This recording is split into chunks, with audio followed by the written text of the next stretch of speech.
Hi, my name is Joanna Doyle, and I am a special education teacher at Jonathan Y. Scanman Elementary in Chicago. I have been very lucky to have the opportunity to incorporate iPads into my classroom instruction this past school year, and I really look forward to using them in the upcoming school year.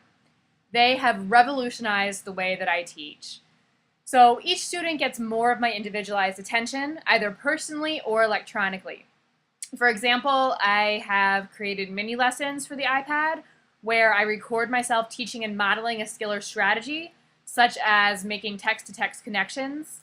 I have also created personal learning plans for each child that are based around the student's IEP goals or Scantron results. So I use the Scantron reports to identify the objectives the student scored the lowest in, and then I source apps that address those skills.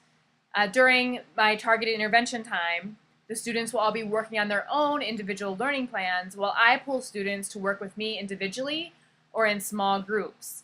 And when I had done this in the past, I had a lot of trouble with students who weren't working directly with me being off task. But the great thing with the iPads is that the students are engaged in meaningful instruction that's motivating, and they're on task because they're learning at their level and they're using this interactive technology.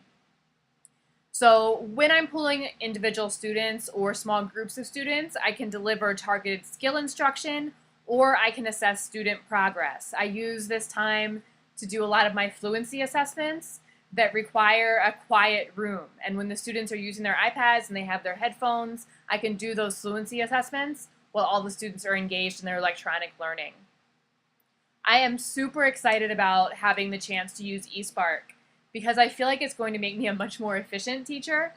The individualized learning plans are going to already be created for me, and I'll be able to monitor student progress through the teacher dashboard.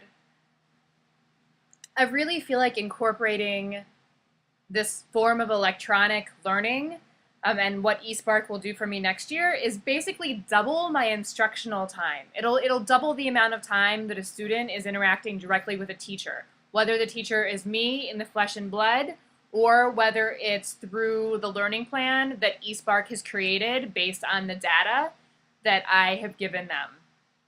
I think that it also gives students really valuable experience with technology and the kind of skills that they're going to need to be competitive in the workplace. Not to mention students are engaged. My students have been reading more than they ever have using the interactive books that are available on the iPad and interacting with me through projects that they've created and ways that they're able to respond by creating multimedia projects.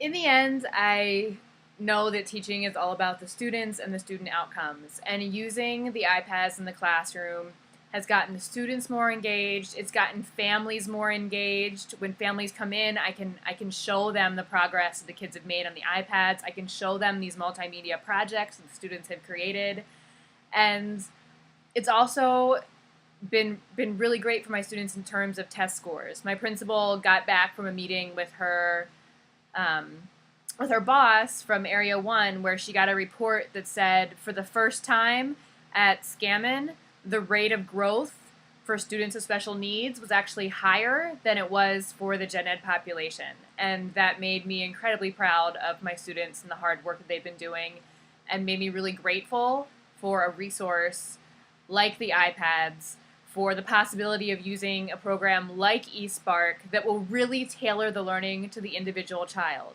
And I think that in the end, that's what our goal is. That's what education is all about.